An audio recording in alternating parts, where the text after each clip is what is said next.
VCR, the machine that put recording on your schedule. Right now, you are almost certainly watching this on one of many streaming services. Before streaming, there was Blu ray. Before Blu ray, there were DVDs. And before DVDs, there was the topic of today's video. I've never covered an obsolete technology before, so I may as well do it today. And that obsolete technology, of course, is the VCR. So, for starters, what exactly was a VCR?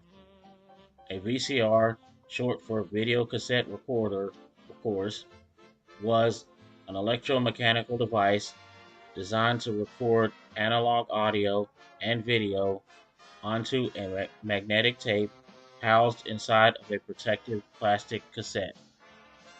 Unlike simple tape players, a VCR contained a television tuner to pull broadcasts straight off the air, a high-speed rotating drum of magnetic heads to read and write complex video signals, and an internal clock mechanism that allowed users to schedule automatic recordings while they slept, worked, or even cut grass, for instance. The precursors. Before the convenient pop in cassette arrived, capturing video was a high stakes, chaotic nightmare. Now I'm sure it wasn't as bad as this image is making it out to be. Jesus Christ. But still, I'm sure it sucked. Film projectors, 16mm and Super 8. Wow. Now we're really getting into some old ass technology that almost certainly predates any of you watching, or even myself. If you wanted to watch movies at home in the 50s, you had to buy silent, truncated 10-minute film reels, set up a clunky projector screen, thread the film through gears, and pray that the bulb didn't melt the celluloid.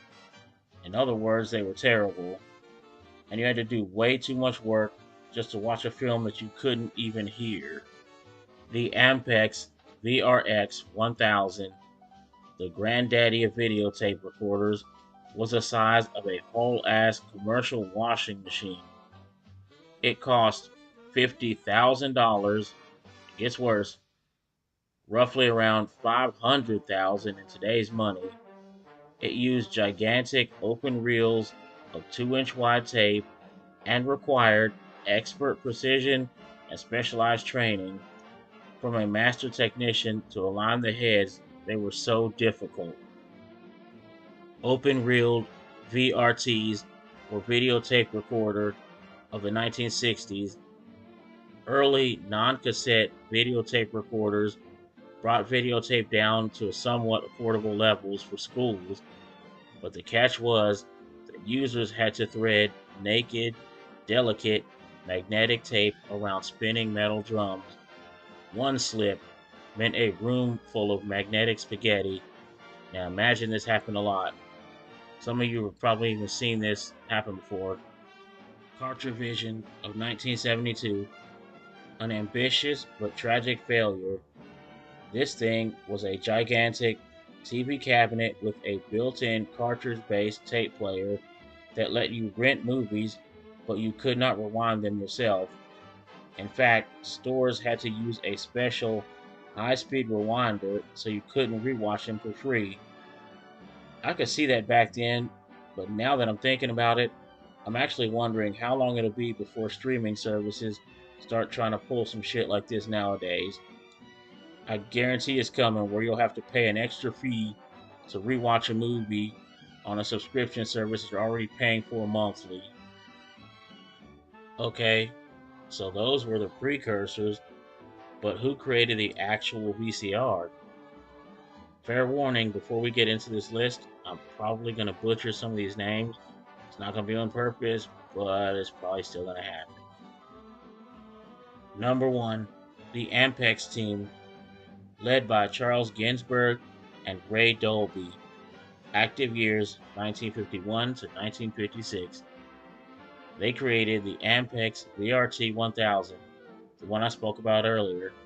Before it, recording video required running tape at impossible speeds, like over 100 inches per second impossible. Ginsburg's team, solved this by inventing rotary head scanning, aka spinning the recording heads over slow moving tape. This made video recording possible for the first time, although the machines were still huge and still did cost $50,000. Number two, and again I'm probably going to butcher his name, so fair warning, Nobutoshi Kihara and the Sony team, active years 1964 to 1975, key creations, the Sony CV2000 in 1965, Umatic in 1971, and Betamax in 1975. Kihara, aka Mr. Walkman, Sony's legendary master engineer, miniaturized Ampex's technology for home use. In 1965, he built the CV2000 that I just mentioned.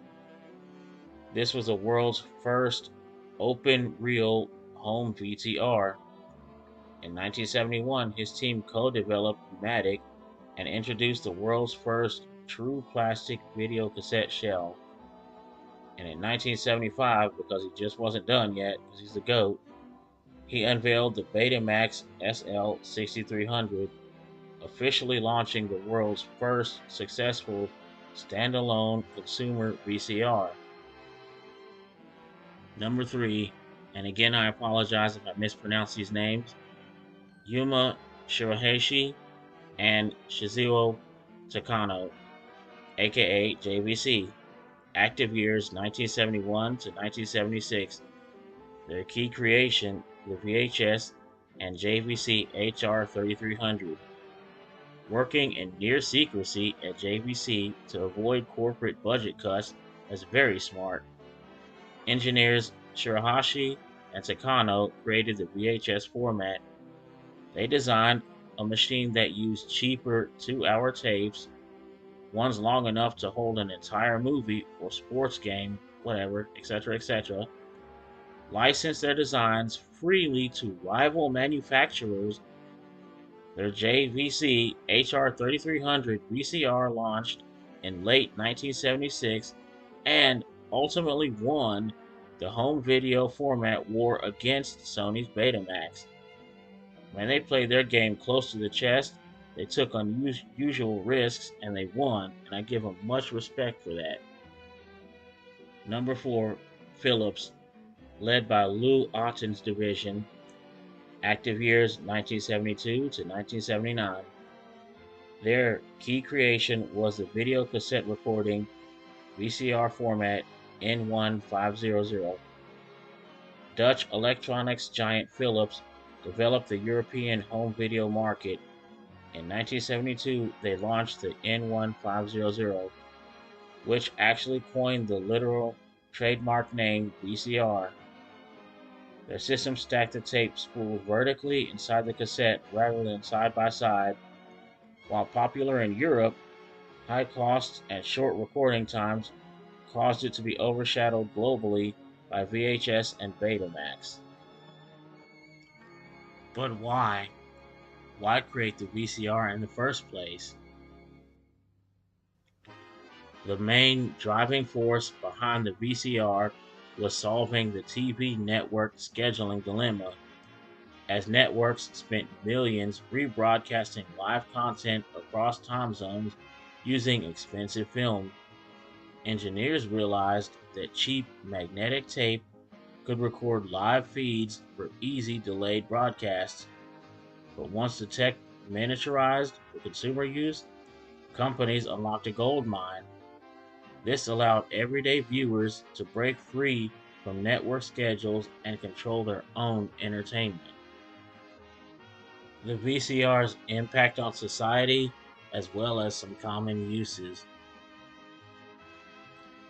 The VCR revolutionized global culture by launching the multi-billion-dollar video rental industry with shops like Blockbuster, for example. Anybody remember those? And empowering families to archive birthdays, holidays, and historic news broadcasts for the first time. It also terrified Hollywood, triggering the infamous Universal Studios v. Sony Corp lawsuit, where studio head Jack Valenti famously compared the VCR's threat to TV as what the Boston Strangler is to women home alone. What? That's a little dramatic, but okay. However, film studios eventually realized that home video sales would generate far more revenue than theatrical box office returns. And as one may have guessed, there were many benefits to the VCR, like the following, as a matter of fact. Number one, the pause and rewind features. For the first time, viewers could freeze frames, rewatch confusing or particularly impacting scenes, and just generally analyze movie details. And I bet it was about this time where the first "that guy" popped up. We all know that guy. Just look on any social media post ever. Number two, commercial fast forwarding. For the first time, viewers had the power to skip through tedious and annoying broadcast advertisements. And I bet that shit felt like a superpower when they first did it. Number three, camcorder capabilities. VCRs could be paired with home cameras, therefore turning everyday parents into home movie directors, or at least wannabe ones. Number four, child entertainment distraction. Parents could slap in a 90-minute or even a 2+ hour cartoon or maybe even a movie distraction and therefore buy themselves instant peace and quiet, if only for the duration of the VHS movie inside. It's good to see that our modern tradition of ignoring and distracting your little spider monkeys with electronics, that goes back generations. That just warms my heart. And number five, affordable physical ownership. For the first time, people could finally build personal libraries of their favorite films at home to rewatch and enjoy whenever they so pleased.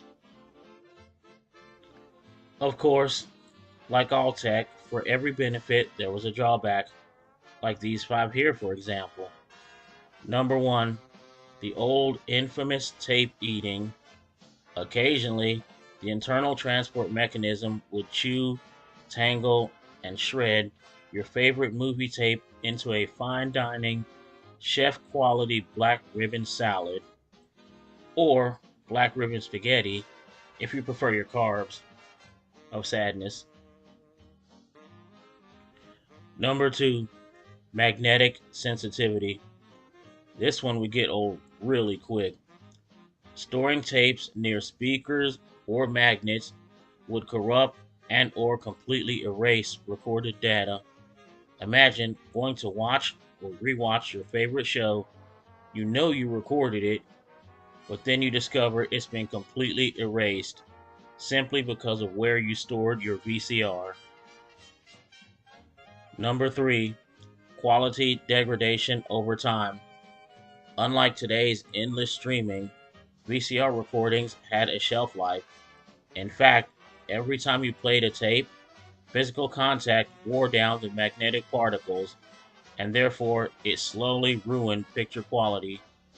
Meaning, after so many replays, you had to purchase a new copy of the VHS entirely. Number four, heavy power consumption. Have you ever heard of vampire loads? Well, VCRs were a prime example. High voltage motors and glowing LED displays constantly drew significant power, even when the machine was on standby. And number five, physical wear on internals. Over time, belts, rubber idler wheels, and plastic gears inside the VCR wore out. They snapped or literally melted into a gooey sludge. Five ways the VCR evolved. instead of future evolutions, due to it being an obsolete technology and all. Instead, I'm going to finish up with 5 ways the VCR has evolved into our modern technology. Number 1, from magnetic tape to cloud streaming. The VCR had long ago introduced the concept of time shifting, aka letting viewers record live broadcasts to watch on their own time. However, over time, the physical tape mechanism evolved into hard drive DVRs like TiVo, for example, which then migrated entirely off of physical hardware into the cloud DVRs and on demand streaming services like Netflix and Hulu we all use today, allowing us to watch any show, anytime, on any device. Number 2, from fast forwarding to one click ad skipping. For you younger ones watching, there was a time when users actually had to hold down a noisy fast forward button to bypass TV ads, leading to commercial advanced VCRs in the ancient and primitive times of the 1990s. They automatically detected and skipped ad breaks. Today, this feature has evolved into the skip ad buttons that we all hit as soon as they pop up, like the one you probably did just hit, depending on if this video is monetized yet or not. Number 3, from flashing clocks to smart on-screen guides. This one is probably going to sound like ancient mythology to some of you younger ones, like Gen Z or younger. Programming an early VCR was a confusing chore that required setting manual timers. This led to the invention of the VCR Plus, where users just type in a numeric code from a newspaper to set a recording. This code system evolved into the Interactive Electronic Program Guides, or EPGs, and smart TV homepages we tap through today. When clicking a show thumbnail automatically plays or records it. That's where they come from. Number 4, from security tape stacks to smart cloud cameras. Back in the day, business owners used specialized time-lapse VCRs to continuously record camera feeds onto heavy stacks of magnetic tape, which had to be swapped out daily. That continuous tape loop directly evolved into modern DVRs, aka digital video recorders, as well as smart security systems like Ring or Nest, which now automatically capture high definition motion activated clips and store them instantly into the cloud. And number 5, from multi head drums to high definition media files, engineers kept just a jamming extra rotating heads onto VCR drums, going from 2-head mono to 4-head hi-fi stereo, so they could squeeze crisp video and multi-channel audio onto a single strip of plastic. That obsession with packing more data into limited space laid the technical groundwork for modern digital video formats like MP4 and MKV, which pack multi-language audio track, subtitles, and 4K video into a single digital stream. And there you have it, folks. The VCR, the first of many obsolete technologies to come. I guess it could be considered the ancestor of today's modern streaming services. If you like the content of this video, feel free to check out some of the other technologies I've covered. Also, don't forget to like and subscribe. Thanks for watching, folks. Have a good day, and I'll see you in the next one.